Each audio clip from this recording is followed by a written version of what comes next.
अगर इंसान बैठा है चेयर पे, बिना इसको पकड़े खड़ा हो जा रहा है तो स्वस्थ है।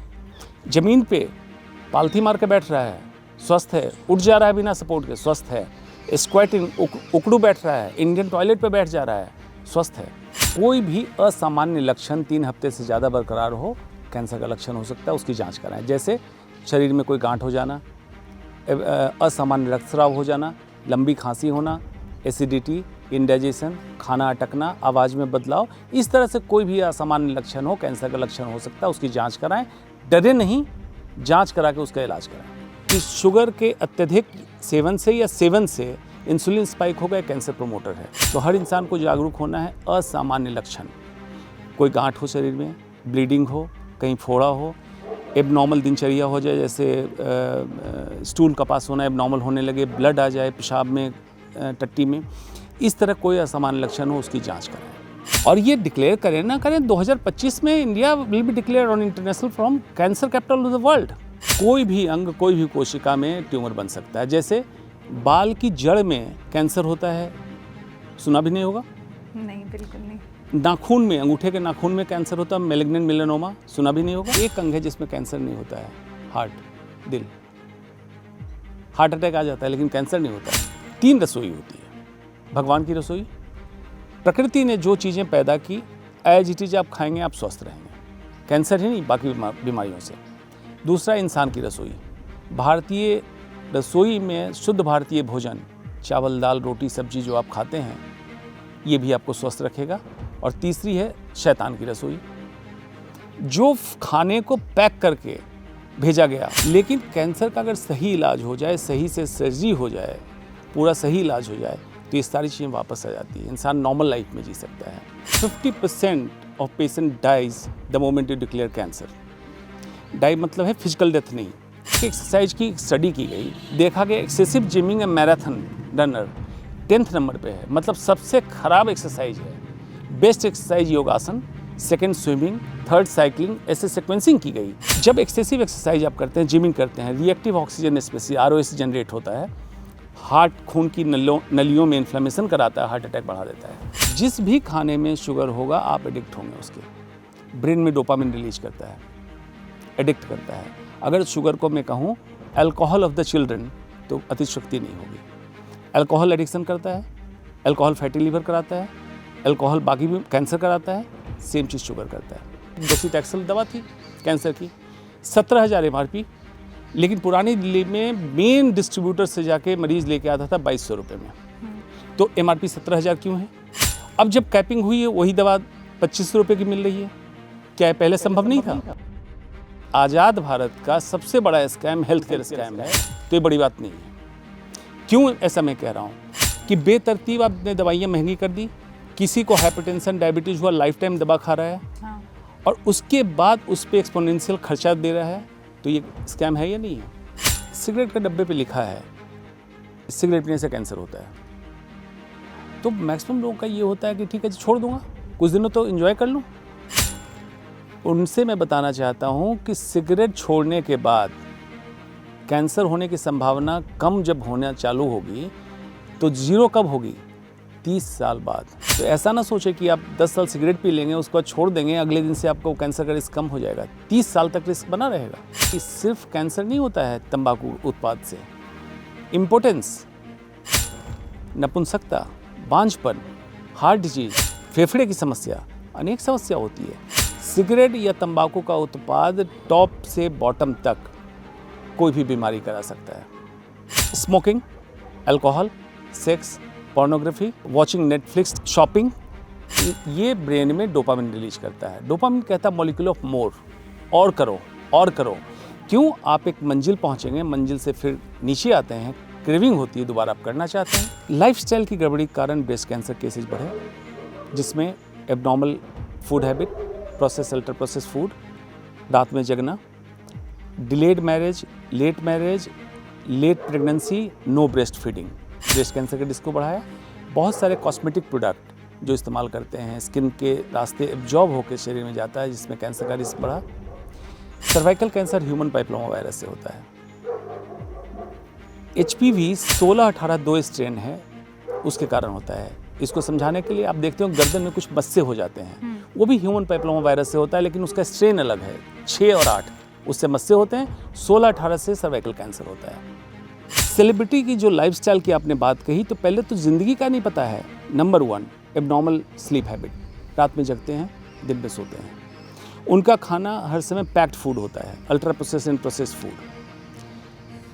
कुछ लोग एडिक्ट होते हैं, चरस, गांजा, भांग, शराब, कैंसर का कारण।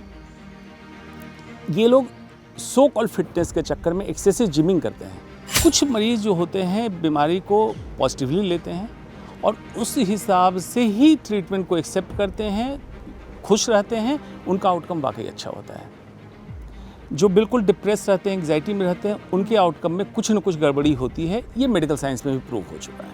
मिनिस्ट्री जो केमिकल एंड फर्टिलाइज़र है, उसके अंदर है price control authority, national price control authority. तो जब कंपनी कोई दवा ला रही है, MRP बेतरतीब लिख रही है, तो सेंट्रल गवर्नमेंट उस पर रोक लगाए।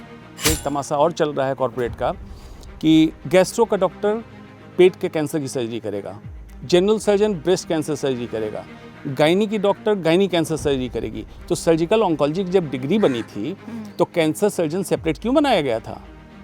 हर 1 घंटे पे जब आप काम कर रहे हैं तो खड़े हों, 2 मिनट के लिए बॉडी को स्ट्रेच करें, पानी पिए, हाइड्रेट हो जाए, आपका टॉक्सिन लेवल डाउन हो जाएगा। प्रसन्न आत्मेंद्रिय मन, आत्मा, इंद्रिय और मन प्रसन्न हो, इसी को स्वास्थ्य कहते हैं। 100 में से 60 मतलब 2/3 महिलाएं अपने इम्यून सिस्टम को एक्टिव करके फाइट करके ह्यूमन पैपिलोमा वायरस को निकाल देती है। 33 में ये वायरस बच जाता है। उन 33 में चांस रहता है आगे जाके ये कैंसर में तब्दील हो। आज सर उठा के कौन चलता है जिसके मोबाइल में व्हाट्सएप नहीं है? अदरवाइज लोग सर झुका के चलते हैं। कैंसर बाजार में बिकता है और उसके लिए जद्दोजहद कोशिश करके लोग खरीदते हैं। तो सबसे पहले बैक टू बेसिक्स, सारी चीज़ें आपके जीवन की समझें और बैक टू बेसिक्स फॉर्मूला पे चले जाएं। मिनिमलिज्म, ज़रूरत है जितनी ज़रूरत है उतनी चीज़ आप जीवन में उतारें। जो रॉ हो, जो रियल हो वही खाएं। रीजनल और सीजनल खाएं। बेवजह के एडवर्टीजमेंट रिलेटेड कि ये पानी आ गया इससे कैंसर हो, उसमें ना पड़े। H2O की रिक्वायरमेंट बॉडी को है। शुद्ध पानी पिएं, शुद्ध भारतीय भोजन खाएं, सुपाच्य भोजन खाएं, इतनी ज़रूरत है। नमस्कार, मैं हूं पूजा। 1 on 1 पॉडकास्ट में आपका स्वागत है। आज हम एक ऐसे टॉपिक के बारे में बात करने वाले हैं जिसका नाम सुनते ही लोग दहशत में आ जाते हैं। आज हम बात करने वाले हैं कैंसर जैसी जानलेवा बीमारी के बारे में। इसमें बीमारी से ज़्यादा डर के मारे लोगों की सेहत गिरने लगती है। आज उसी कैंसर की ABCD समझाने के लिए हमारे साथ मौजूद हैं देश के बड़े cancer surgeon doctor Anshuman Kumar. बहुत बहुत स्वागत है सर आपका। कैसे हैं आप? बिल्कुल ठीक। सर, सबसे पहले मैं आपसे पूछना चाहूँगी कि कैंसर से डरें या लड़ें? न कैंसर से डरें, न कैंसर से लड़ें। विज्ञान हर समय प्रत्यक्ष और प्रमाण की बात करता है। प्रत्यक्ष प्रमाण के आधार पर वैज्ञानिक तथ्यों को समझ के और कैंसर एक बीमारी है उसका इलाज करें। तो आप लेकिन इसमें छुपी बात एक और है, ये कैंसर बीमारी है नहीं। बाजारवाद इसको बीमारी के नाम से बेच रहा है। बिल्कुल बिल्कुल। तो अब तक आपने कितने लोगों का सफल इलाज किया है, जो कि सच में ही सफल हो? क्योंकि कई केसेस में ऐसे सुनते हैं कि इलाज सक्सेसफुल था लेकिन फिर से वो कैंसर सेल्स इंक्रीज होने लग गए। तो इस पर देखिए, सवाल आपका जटिल है, इसका जवाब इतना साधारण नहीं है। इलाज कितने का किया, दूसरा उसमें कितने लोग सर्वाइव किए जिसको सफल आप कह रही हैं, इसको ऐसे समझने की ज़रूरत है कि पिछले साल तक रिकॉर्ड है कैंसर की सर्जरी 38,000 क्रॉस कर गई थी। उसके बाद का रिकॉर्ड ऐड नहीं हुआ, तो मोटा मोटी तौर पे 40,000 सर्जरी हुई होगी। सर्जरी तभी की जाती है जब कैंसर क्यूरेबल स्टेज में हो, मतलब ठीक होने की संभावना है। उसमें भी लेकिन 10 से 15% केसेज में बाद में कैंसर रीअपियर होता है। हमारी कोशिश है जब कैंसर सर्जन ये होनी चाहिए कि जहाँ कैंसर का ऑपरेशन हुआ उस जगह बीमारी ना पलटे। मेटास्टेसिस मतलब दूर में पलटना किसी भी कैंसर सर्जन या डॉक्टर के हाथ में नहीं है। ये तभी होगा जब कोई भी ऐसे केमिकल एजेंट्स या कोई भी ऐसा तत्व जो बार बार कैंसर बनाने में कारगर है बॉडी के अंदर एक्टिव रह जाए। उस पर हम चर्चा करेंगे। वो जीवन शैली संबंधित हो सकता है, वातावरण संबंधित हो सकता है, तब जाके कैंसर रिलैप्स होता है, या तो सेकेंड प्राइमरी मतलब दूसरा ट्यूमर है, या इसी कैंसर का रिकरेंस है, तो उसकी हम चर्चा कर लेंगे। तो अभी भी श्योरिटी नहीं है कि कैंसर का इलाज हो सकता है? कैंसर क्यूरेबल है, आम बीमारियों की तरह बिल्कुल इसका इलाज संभव है। पहली ज़रूरत है कैंसर प्रिवेंशन, रोकथाम की, और अगर कैंसर हो तो अर्ली स्टेज में डिटेक्ट हो। अर्ली स्टेज में डिटेक्ट होने के बाद कैंसर एक क्यूरेबल कंडीशन है जिसको हम ठीक कर सकते हैं। आम लोगों को अगर समझाना हो कि आखिर कैंसर है क्या, तो आप कैसे समझाएंगे? Abnormal purposeless growth of our own body cells with the potential to migrate from one organ to another. उद्देश्य विहीन असमान बेतरतीब शरीर की कोशिकाओं का पनपना, और इसमें एक क्षमता आ जाए कि अमरण हो जाए और एक अंग से दूसरे अंग में चला जाए, यही कैंसर है। मतलब कहीं बाहर से कुछ नहीं आया। अब इसको और कैसे समझेंगे? दिल्ली की आबादी मान लीजिए 3 करोड़ है। 3 करोड़ लोग बिल्कुल सिविलाइज्ड लॉ एंड ऑर्डर जो स्टेट का है मान रहे हैं, ऑर्गेनाइज रह रहे हैं, जैसे 30 ट्रिलियन सेल्स से मिलकर हमारा शरीर बना। ऑर्गेनाइज है, हम नॉर्मल इंसान की तरह जी रहे हैं।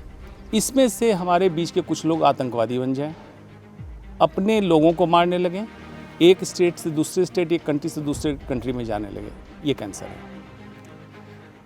तो अब आतंकवादी बना क्यों, इस पर समझने की जरूरत है। कोई भी विद्रोह तब होता है जब कुछ ऐसी बातें उनको खटकने लगी।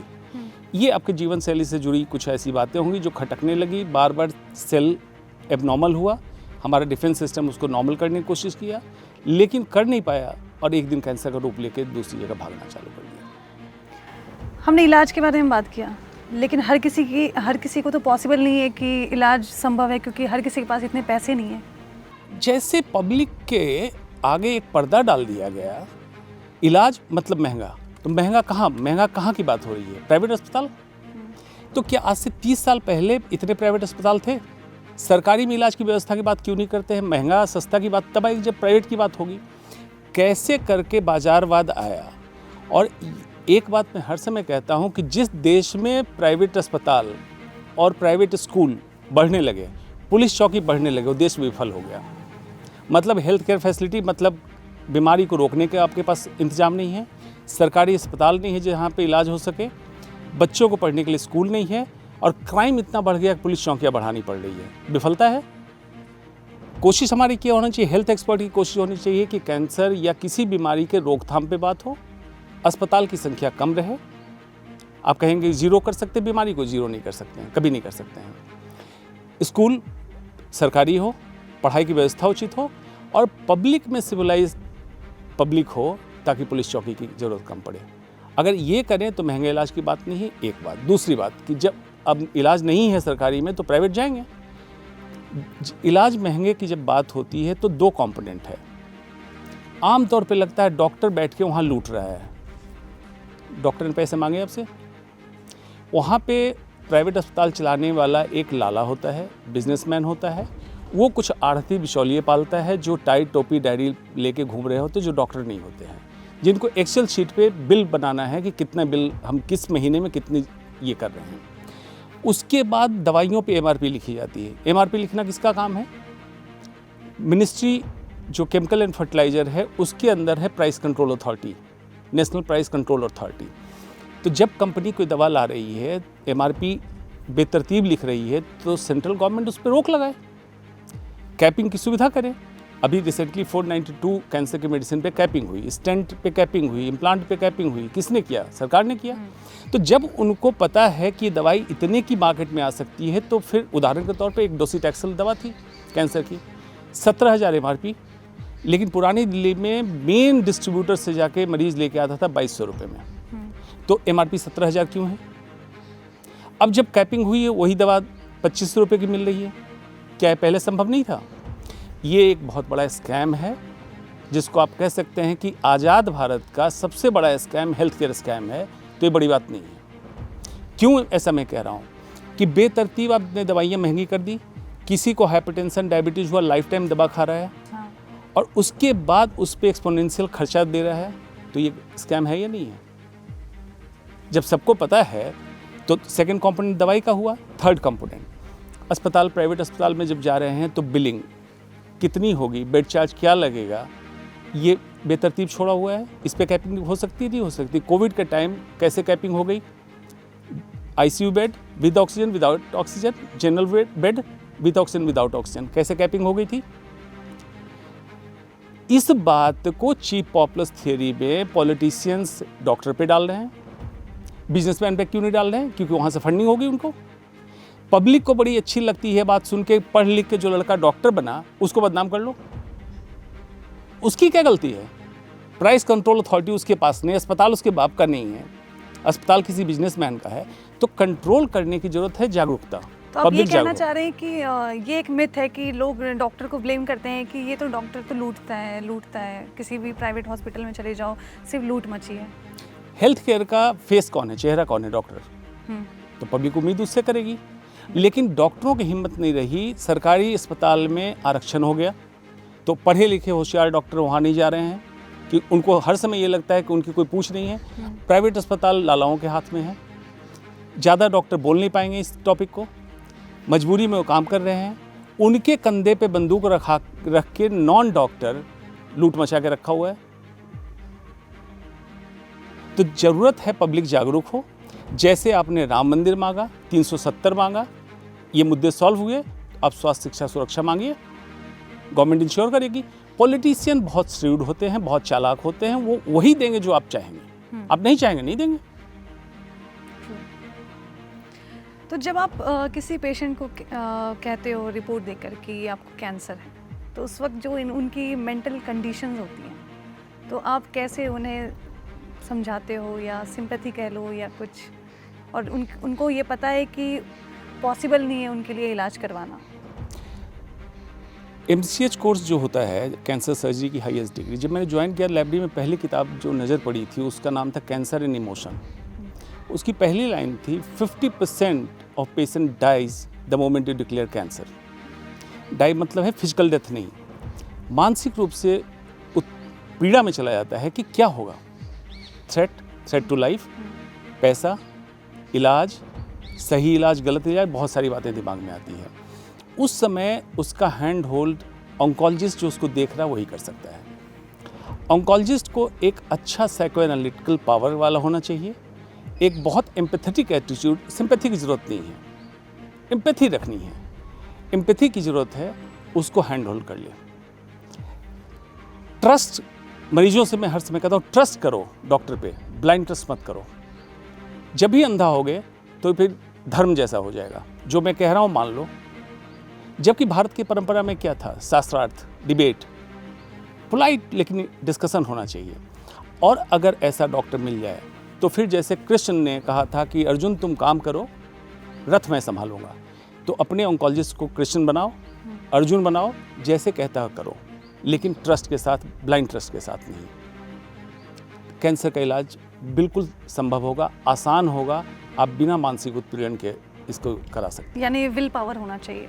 विल पावर चाहिए। कैंसर की डायग्नोसिस हो तो पेशेंट और अटेंडेंट को सबसे पहला काम करना है, पैनिक नहीं होना है, एंग्जाइटी में नहीं जाना है, एक्सेप्ट करो इस सिचुएशन को, ठीक है बीमारी ये आ गई है, इसका हम इलाज करेंगे। दूसरा, सेकंड ओपिनियन जरूर करो। कोई भी डॉक्टर कुछ कह रहा हो, एक बार सेकंड ओपिनियन करो। क्वालिफाइड ऑन्कोलॉजिस्ट से मिलो। क्वालिफाइड ऑन्कोलॉजिस्ट का मतलब है, एक तमाशा और चल रहा है कॉर्पोरेट का कि गैस्ट्रो का डॉक्टर पेट के कैंसर की सर्जरी करेगा, general surgeon breast cancer surgery करेगा, गायनी की डॉक्टर गायनी कैंसर सर्जरी करेगी। तो सर्जिकल ऑन्कोलॉजी की जब डिग्री बनी थी तो कैंसर सर्जन सेपरेट क्यों बनाया गया था? तो कैंसर सर्जन है, MCH की डिग्री है कि नहीं उसके पास, ये चेक करो। मेडिकल ऑन्कोलॉजिस्ट जो कीमो देता है हमारा फिजिशियन, DM मेडिकल ऑन्कोलॉजी की डिग्री है कि नहीं, चेक करो। ये 3-4 चीज़ों की देखो। अस्पताल आपका इलाज नहीं करता है, अस्पताल एक बिल्डिंग है, आज उससे उसकी आत्मा मतलब उस डॉक्टर हटा दो तो 5 स्टार होटल बन सकता है, मूवी थिएटर बन सकता है। तो डॉक्टर चुनो, अस्पताल मत चुनो। बड़े बड़े शीशे की बिल्डिंग वाला अस्पताल चुन के जाते हो तो वहाँ तो आपके साथ क्या होगा आपको भी नहीं पता है। मेडिकल साइंस कॉम्प्लिकेटेड है।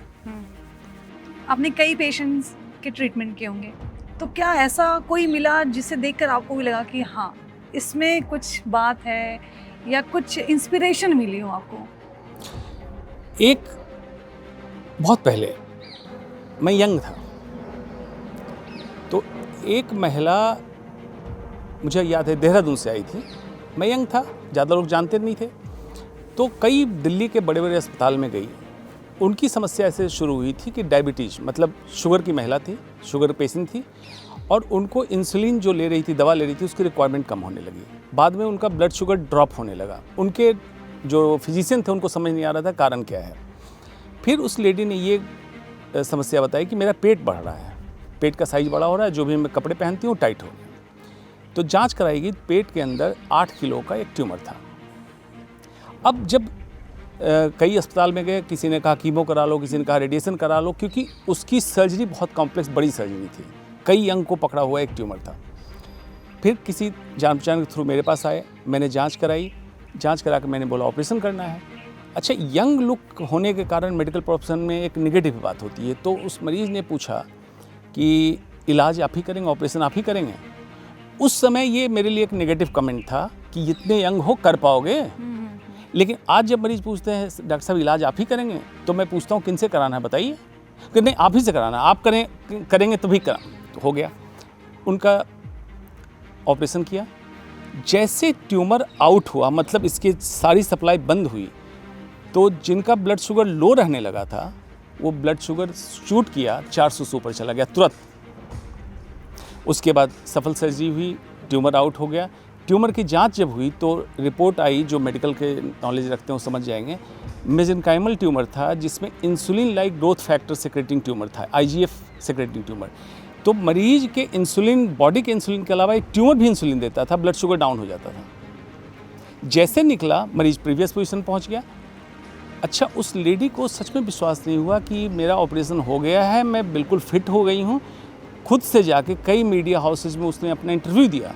तब मीडिया वाले मेरे पास पहुँचे कि इसमें क्या ऐसा कॉम्प्लेक्स केस था, कॉम्प्लेक्स सर्जरी थी, आउटकम बहुत अच्छा रहा।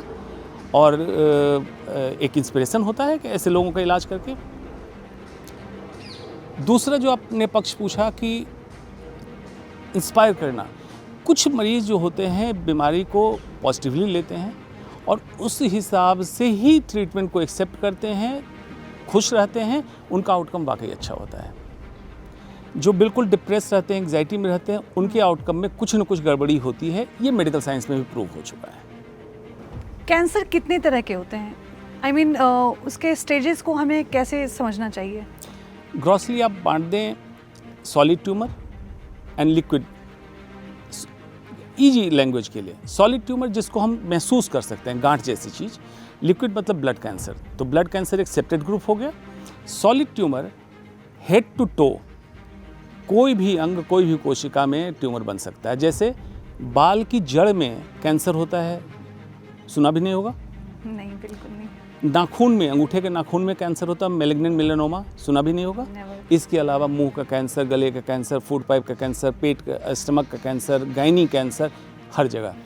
जैसा मैंने बताया, अपने शरीर की अपनी कोशिकाएं एबनॉर्मल हो जाए, ये कहीं भी हो सकता है। आश्चर्य होगा जान के, एक अंग है जिसमें कैंसर नहीं होता है, हार्ट, दिल। हार्ट अटैक आ जाता है लेकिन कैंसर नहीं होता है। कभी सुना भी नहीं। नहीं सुना? नहीं। दिल चलता रहता है 24 घंटे। हाँ। इसलिए इनडायरेक्टली फिलोसफिकल अंदाज में समझिए, अगर आप एक्टिव हैं तो कैंसर से बचेंगे। हार्ट इनडायरेक्टली फिलोसफिकली यही सिग्नल आपको दे रहा है, हार्ट अटैक आ जाएगा, कैंसर नहीं होगा। तो ये भी मैसेज है, बहुत एस्टेब्लिश साइंस है कि इंसान को एक्टिव रहना चाहिए अगर कैंसर से बचना चाहता है तो। कैंसर शरीर पर कितना बुरा असर डालता है? क्योंकि कई बार वो शरीर को खोखला कर देता है, तो इस पर क्या सजेशन आप देना चाहेंगे? कैंसर सेल बाकी कोशिकाओं को उससे खाना छीनता है अपने पनपने के लिए, मरने की क्षमता कम हो जाती है। दूसरा, कुछ इसमें से ऐसे केमिकल निकालता है जैसे ट्यूमर नेक्रोसिस फैक्टर अल्फा, इस तरह के तत्व निकालता है जो बॉडी से, कैकेक्सिया बोलते हैं, बॉडी लीन थीन होने लगती है। लेकिन कैंसर का अगर सही इलाज हो जाए, सही से सर्जरी हो जाए, पूरा सही इलाज हो जाए, तो ये सारी चीज़ें वापस आ जाती हैं, इंसान नॉर्मल लाइफ में जी सकता है।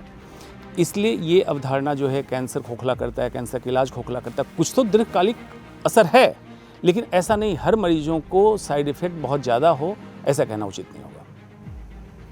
तो अपने देश में कैंसर के इलाज की क्या व्यवस्था है? कैंसर के इलाज की व्यवस्था को कैंसर हो गया है। अब ये मैं क्यों कह रहा हूँ? जिस रफ्तार से कैंसर बढ़ रहा है तो पहली कोशिश हमारी क्या होनी चाहिए, कैंसर रोकने की बात हो। आप बताइए कि किसी भी हॉस्पिटल को हेल्थ केयर बोलते हैं आप, जहाँ स्वास्थ्य का केयर हो, लेकिन कहाँ आपने देखा कि स्वस्थ व्यक्ति वहाँ जाए और पूछे कि मैं क्या क्या करूँ और स्वस्थ रहूँ, बीमारियों का इलाज हो रहा है। तो अस्पताल का हेल्थ केयर का नाम होना चाहिए सिक केयर, मतलब बीमारियों का केयर करने वाला। Ministry of health and family welfare है, स्वास्थ्य एवं परिवार कल्याण मंत्रालय, लेकिन वहाँ बात क्या होती है, बीमारी का इलाज, अस्पताल बना दो। वेलनेस प्रोग्राम की बात है, लॉन्जेविटी की बात है स्वास्थ्य मंत्रालय के पास। आप हेल्थ इंश्योरेंस लेते हैं, लेकिन क्या आप स्वस्थ हैं? हेल्थ इंश्योरेंस वाले को कहें कि मैं स्वस्थ हूँ, कुछ जांच कराना चाहता हूँ, हेल्थ इंश्योरेंस कवर कर दो, नहीं करेगा। नहीं। तो जब बीमारी का ही इंश्योरेंस कराना है तो उसका नाम सिक इंश्योरेंस करो, हेल्थ इंश्योरेंस मत करो। व्यवस्था की क्या बात है, कैंसर का इलाज सिर्फ माना जा रहा है बड़ी सिटी में हो सकता है, तो होमोजेनियस डिस्ट्रीब्यूशन नहीं है। बिहार, उत्तर प्रदेश, झारखंड, उत्तराखंड, यहाँ से मरीज को चल के दिल्ली या मुंबई जाना पड़ता है इलाज कराने के लिए। तो डिसेंट्रलाइजेशन कैंसर ट्रीटमेंट का मतलब विकेंद्रीकरण, हर जगह व्यवस्था उपलब्ध होनी चाहिए। यूनिफॉर्मिटी, प्रोटोकॉल यूनिफॉर्म हो अक्रॉस द कंट्री, जो इलाज दिल्ली में हो रहा वही इलाज अगर पटना में, रांची में कोई कराना चाहे तो सेम इलाज उसका प्रोटोकॉल फॉलो हो। ये नहीं है। कैंसर की दवाइयों पे कैपिंग, मतलब रेट कंट्रोल, प्राइवेट अस्पताल पे नहीं है। सरकारी में इतनी व्यवस्थाएं नहीं है ताकि वेटिंग लिस्ट कम हो। टेक्नोलॉजी के ज़माने में वेटिंग लिस्ट कम करने में बहुत मदद मिल सकती है। सरकारी स्वास्थ्य व्यवस्थाओं को दुरुस्त करके कैंसर के इलाज में हम सुविधा उपलब्ध करा सकते हैं। इन चीज़ों को करने की ज़रूरत है, लेकिन अफसोस बस नीति निर्धारक कौन है? पॉलिटिशियंस को आप ब्लेम कर देते हैं। पॉलिटिशियंस तो आपके बीच का चुनाव प्रतिनिधि है, आप जो मांगेंगे देगा। ब्यूरोक्रेट्स जो इतिहास के पन्ने पढ़ के आईएएस ऑफिसर बनते हैं, वो डिसाइड करते हैं मेडिकल में क्या होना चाहिए, और प्राइवेट अस्पताल में एमबीए किया हुआ लड़का डिसाइड करता है मेडिकल में क्या होना चाहिए। ये अफसोस की बात है। अगर इसको ठीक करना है तो जैसे आईएएस इंडियन एडमिनिस्ट्रेटिव सर्विस है, आईपीएस इंडियन पुलिस सर्विस है, आईएमएस बनाइए, इंडियन मेडिकल सर्विसेज। हर डॉक्टर को उस एग्ज़ाम को पास करना होगा। पास करने के बाद आप चॉइस दीजिए, आप क्लिनिकल काम करना चाहते हैं, एडमिनिस्ट्रेशन में जाना चाहते हैं। यही डॉक्टर आगे चल के joint secretary, principal secretary health बने, नीति आयोग में जाए, ये नीति निर्धारण करे। इसके लिए भी पीयर रिव्यू, मतलब उसको बाकी डॉक्टर उसकी क्या रिपोर्टिंग दे रहे हैं, इससे बने। ये ना कोई चाटुकार हो, नेताओं का चहेता हो, उसको आप प्रिंसिपल सेक्रेटरी हेल्थ बनाएंगे तो क्या करेगा वो? फिर व्यवस्थाओं को दुरुस्त नहीं करेगा। अगर ऑर्गेनाइज करना है तो कैंसर ट्रीटमेंट नहीं, पूरी स्वास्थ्य व्यवस्था भारत की दुरुस्त की जा सकती है, इसमें कहीं कोई दो मत नहीं है। मंत्रालय अलग अलग हैं, मिनिस्ट्री ऑफ हेल्थ अलग। केमिकल फर्टिलाइजर, इस बार एक हमारे सीनियर हैं, सांसद भी हैं, उनको बहुत समय समझा रहा था, तो इस बार हेल्थ के साथ केमिकल एंड फर्टिलाइजर को क्लब किया गया ताकि प्राइस कंट्रोल ठीक हो सके। Ministry of environment, ministry of road and transport, सब अलग काम कर रही है। अगर मान लीजिए रोड कंस्ट्रक्शन की कमी के कारण एयर पोल्यूशन हो रहा है, इन्वायरमेंट मिनिस्ट्री की कमी के कारण air pollution, ultimately impacted health है। हेल्थ मंत्रालय क्या कर रहा है? उसके पास कोई पावर नहीं है।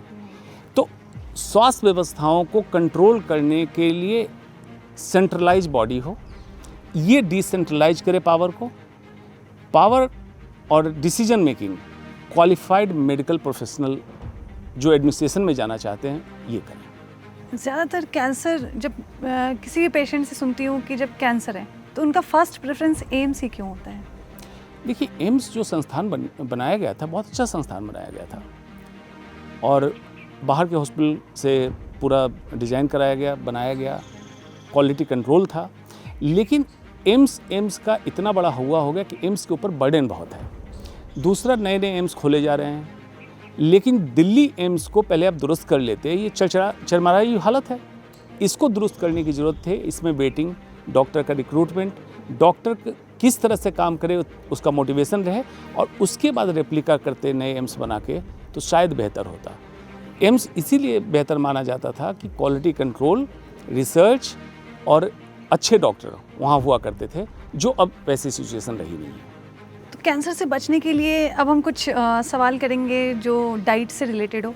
तो कैंसर से बचने के लिए हम क्या ऐसा फूड आइटम्स अपनी डाइट में शामिल करें जिससे हम बचे रहें, आई मीन प्रिवेंट कर सकें? कैंसर प्रिवेंशन, कैंसर प्रिवेंट कर सकें। देखिए, अगर मैं जब कहता हूँ कैंसर बीमारी नहीं है, तो बीमारी कहीं तो हुई। बीमारी कोशिकाओं के लेवल पे है। Cancer, diabetes, heart disease, hypertension, polycystic ovarian disease, dementia, ये बीमारी नहीं है। सारे रास्ते इसी से जा रहे हैं। कोई कैंसर पे रुकेगा, कोई हार्ट डिजीज़ पे रुकेगा, कोई डायबिटीज़ पे रुकेगा, कोई पॉलीसिस्टिक ओवेरियन सिंड्रोम पे रुकेगा। गड़बड़ी कहाँ है? सेल में 8 गड़बड़ियाँ होती हैं। एक्चुअल बीमारी वहाँ है। ग्लाइकेशन, मिथाइलेशन, माइटोकॉन्ड्रियल डिसफंक्शन, ये जो साइंस के स्टूडेंट होंगे समझ जाएंगे। Membrane instability, lack of autophagy, epigenetic, इसमें गड़बड़ी हो रही है। लेकिन इसको बीमारी का नाम क्यों नहीं दिया गया? ये बीमारियाँ ड्रगेबल नहीं है, इसकी दवा नहीं बन सकती है। फूडेबल है, जिसमें खाना पीना, आपके जीवन शैली से जुड़ी सारी चीज़ों को अगर जोड़ेंगे तो ये गड़बड़ी जो हो रही थी इसको आप कंट्रोल कर सकते हैं। नहीं कंट्रोल करेंगे तो ये मैनिफेस्ट करेगा in the form of cancer. तो इसी सब समझना चालू करते हैं। क्या कर सकते हैं हम? Back to basics, B2B। मैंने अपने खेत, जहाँ खेती करता हूँ, उस खेत का नाम ही दिया हुआ बैक टू बेसिक, B2B। जैसे हमारे पूर्वज खेती करते थे उस तरह से खेती कर रहा हूँ। इंसेक्टिसाइड, फर्टिलाइजर नहीं डाल रहा हूँ। बैक टू बेसिक्स में क्या करना है? 4 सूत्र है मेरे हिसाब से हेल्थ के लिए। उसका निमोनिक्स है MMMS। पहला सूत्र, फर्स्ट M, मील। जो हम खाते हैं, खाने से मतलब है अंदर जो उतार रहे हैं, खाना पीना सब उसमें आ गया। ये रॉ हो, रियल हो। एज इट इज खाएं, मतलब गेहूं को पूरा पिसवा के आटा खाएं। अनरिफाइंड चावल खाएं। सब्जियां पूरी खाएं। फल एज इट इज खाएं, फ्रूट जूस न लें। रीजनल खाएं, सीजनल खाएं। जिस क्षेत्र में रहते हैं उस क्षेत्र में मौसमी फल, मौसमी सब्जियां खाएं, स्टोरेज वाली ना खाएं। Processed food, ultra processed food, Brazil का क्लासिफिकेशन, नोवा क्लासिफिकेशन, नोवा टाइप 1, 2, 3, 4। 3 प्रोसेस्ड फूड है, 4 अल्ट्रा प्रोसेस्ड फूड है, ये ना खाएं। क्यों ऐसा मैं कहता हूँ? एक है फूड साइंस, खेत में जब कोई चीज़ उगाया उसके बाद उसको प्रोसेस करके हमारे होंठ तक लाने का काम, ये फूड साइंस देखता है। न्यूट्रिशन साइंस, जब हम खाना खाते हैं सेल के अंदर क्या इसका होगा, न्यूट्रिशन साइंस देखता है। पैकेट पे आप पढ़ेंगे लिखा होगा कार्ब, प्रोटीन, फैट, सब लिखा होगा। मतलब what is in the food ये तो लिख दिया, लेकिन what has been done to the food ये नहीं लिखा। मतलब केमिकल कितना डाला, फर्टिलाइजर कितना डाला, फाइबर निकाल लिया, विटामिन निकाल लिया, इसके बारे में चर्चा नहीं की। तो प्रोसेस, अल्ट्रा प्रोसेस फूड हटा दें। अब लोग सोचेंगे किसको कहते हैं प्रोसेस, अल्ट्रा प्रोसेस? लिस्ट बनाने की ज़रूरत नहीं है। साधारण भारतीय दर्शकों के लिए 3 रसोई होती है। भगवान की रसोई, प्रकृति ने जो चीज़ें पैदा की एज इट इज आप खाएंगे, आप स्वस्थ रहेंगे, कैंसर ही नहीं बाकी बीमारियों से। दूसरा, इंसान की रसोई। भारतीय रसोई में शुद्ध भारतीय भोजन, चावल, दाल, रोटी, सब्जी जो आप खाते हैं ये भी आपको स्वस्थ रखेगा।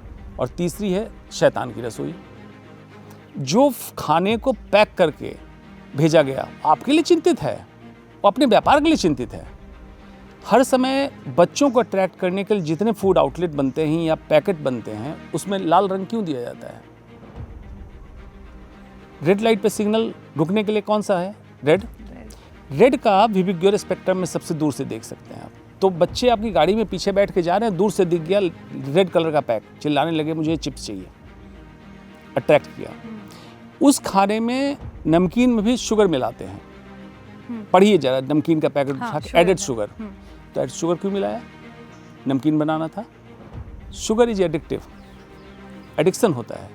जिस भी खाने में शुगर होगा आप एडिक्ट होंगे उसके। ब्रेन में डोपामिन रिलीज करता है, एडिक्ट करता है। अगर शुगर को मैं कहूँ अल्कोहल ऑफ द चिल्ड्रन तो अतिशयोक्ति नहीं होगी। अल्कोहल एडिक्शन करता है, अल्कोहल फैटी लीवर कराता है, अल्कोहल बाकी भी कैंसर कराता है, सेम चीज़ शुगर करता है।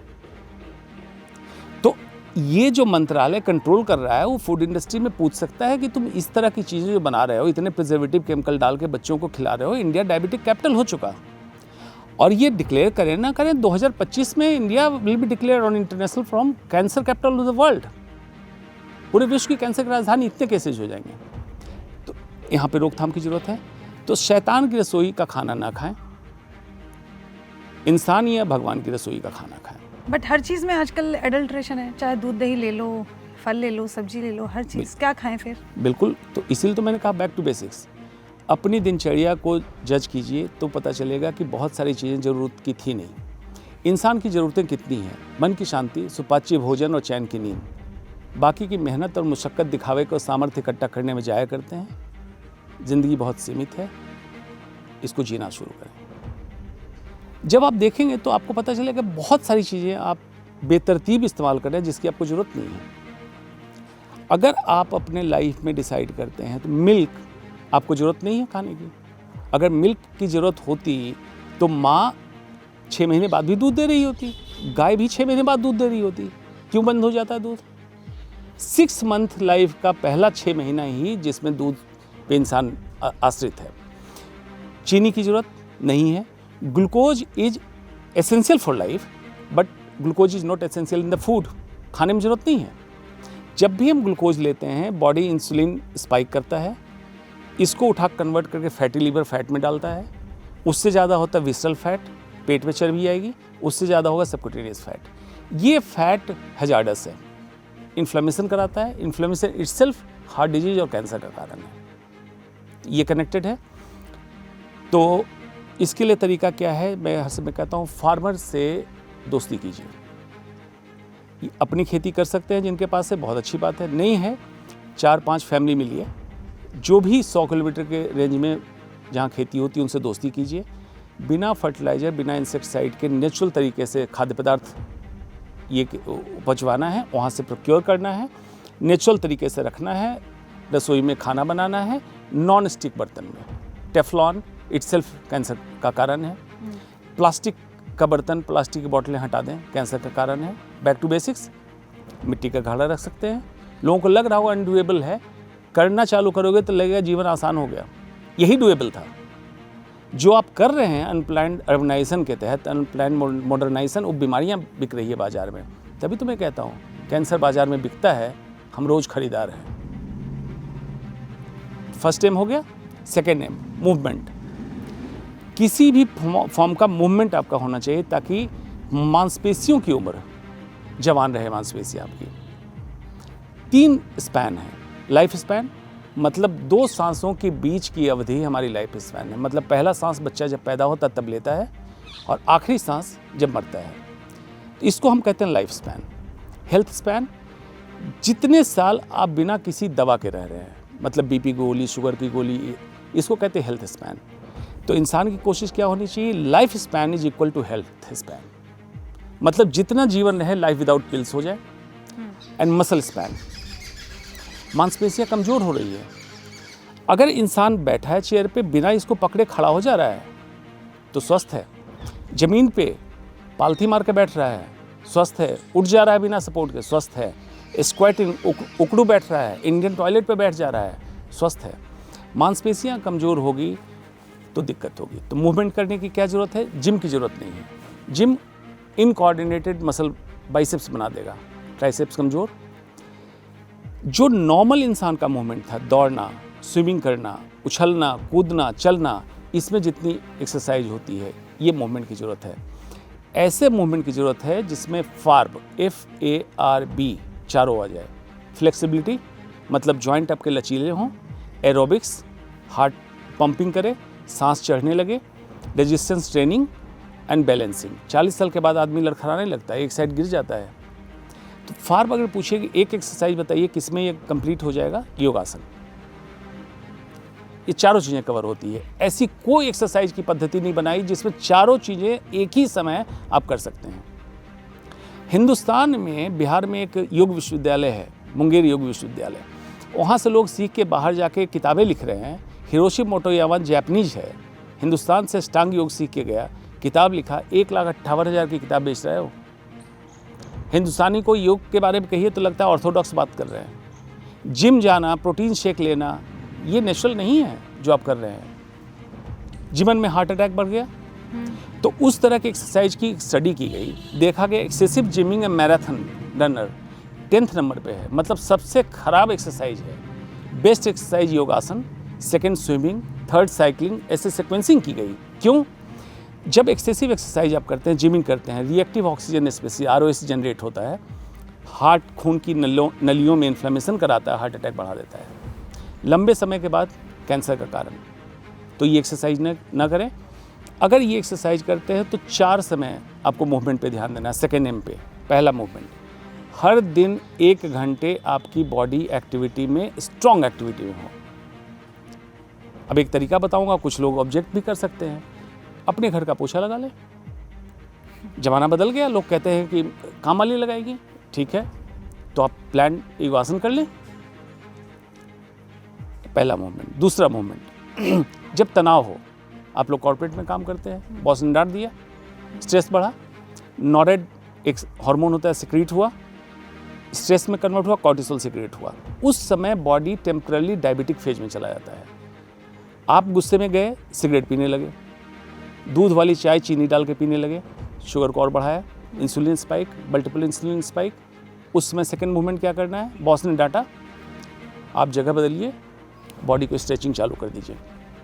जो एक्स्ट्रा ग्लूकोज हुआ मसल एब्जॉर्ब कर लेगी, इंसुलिन डाउन हो जाएगा। थर्ड मूवमेंट, 8 घंटे काम का, हालांकि कुछ बड़े लोग आजकल स्टेटमेंट दे रहे हैं कि भारतीयों को 16 घंटे काम करना चाहिए और 18 घंटे काम करना चाहिए। कुछ बड़े लोग हैं जो कहते हैं कि हम तो 4 घंटे सोते हैं। क्यों 4 घंटे सोते हो भाई, 8 घंटे सो लो। तो हर 1 घंटे पे जब आप काम कर रहे हैं तो खड़े हों, 2 मिनट के लिए बॉडी को स्ट्रेच करें, पानी पिए, हाइड्रेट हो जाए, आपका टॉक्सिन लेवल डाउन हो जाएगा। Third movement. And fourth movement, हर मील के बाद 10 से 15 मिनट चहलकदमी करें। 4 मूवमेंट अपने शरीर में लाएं। Third M, mind stuff. Brain organ है, माइंड जो ये ऑर्गन सारी चीज़ें समझ रहा है, कर रहा है, और इसके प्रोजेक्शन, परसेप्शन सारा माइंड। माइंड स्टफ का हिंदी है चित्त। चित्त चंचल है, मंकी माइंड है। पूरे टाइम ये उलझा रहता है, या तो अतीत में या भविष्य में, वर्तमान में जीना नहीं चाहता है। बहुत मुश्किल है। लोगों को पूछिए कि वर्तमान में जीते हो, तो मुश्किल है। कैसे संभव हो सकता है? योगश्चित्त वृत्ति निरोधा, महर्षि पतंजलि ने अपने सूत्र में कह दिया था, चित्त की वृत्तियों का सदैव के लिए रुक जाना ही योग है। और ये कैसे संभव है? यम, नियम, आसन, प्राणायाम, प्रत्याहार, धारणा, ध्यान, समाधि। अगर ये अष्टांग योग का पालन करें तो चित्त की वृत्तियाँ रुक गई, माइंड स्टफ ठीक हो गया। जैसा माइंड होगा, आप खाना क्रेविंग जो होती थी मीठी चीज़ खाने की, फैटी चीज़ खाने की, कम हो जाएगी। स्वास्थ्य जीवन शैली पे आप अट्रैक्टेड होंगे, उस पर बात करेंगे। And last is S, sleep. 8 घंटे की नींद जरूरी है। Quantity time and quality time, sound sleep. जब सोएं तो ऐसे सोएं जैसे छोटा बच्चा बिल्कुल बेपरवाह सोता है, मुहावरे में जिसको कहते हैं घोड़ा बेच कर सोना। जब सुबह जगें तो ऐसे जगें जैसे कली खिली हो, आप इतने फ्रेश और टेंडर महसूस कर रहे हैं। कैसे समझेंगे? नींद अच्छी रही, सर भारी नहीं होगा, कमर में दर्द नहीं होगा, और आँख खुलते आप बिस्तर छोड़ कर उठ जाएंगे, मतलब आलस से नहीं आ रहा होगा। ये बताएगा कि आपकी नींद अच्छी हुई है। ज़रूरत क्या है इसके लिए? सोने से 2 घंटे पहले स्क्रीन आपका ऑफ हो जाना चाहिए। मोबाइल, टेलीविज़न, एक तो मैं कहता हूँ टेलीविज़न बेडरूम में नहीं होना चाहिए। टेलीविज़न की जगह पे रखिए। वाईफाई राउटर ऑफ करें। कमरे में ब्लू लाइट स्पेशली ना हो। जितना डार्क हो कमरा, नींद उतनी अच्छी आएगी। खिड़की खोल के सोएं ताकि सूरज की किरणें जब निकले तो आपको अपने आप जगा दें। दिमाग में एक बायोलॉजिकल क्लॉक है, सर्कैडियन रिदम फॉलो करता है। सनराइज के साथ आपको जगाता है, सनसेट के साथ सुलाता है। इसके पीछे स्टडी हुई, नर्सेज यूनाइटेड किंगडम में देखा गया, जो नाइट शिफ्ट में नर्सेज काम कर रही थी उनमें ब्रेस्ट कैंसर का चांस ज़्यादा बढ़ गया। बाद में इस स्टडी को और बढ़ाया गया तो देखा कि कई बीमारियां बढ़ी जो रात में सोते हैं, दिन में जगते हैं। हमारे नॉर्मल ये है। सुबह 4 बजे हमारा कॉर्टिसोल हार्मोन बढ़ने लगता है। ब्रेन से रेटिकुलर एक्टिवेटिंग सिस्टम काम करता है, मांसपेशियों को तरोताज़ा करके जगाने की कोशिश करता है। क्योंकि आपकी नींद पूरी नहीं, आप सोते रहते हैं, एबनॉर्मल सर्कैडियन रिदम हो गया, ये बीमारी का कारण बनेगा।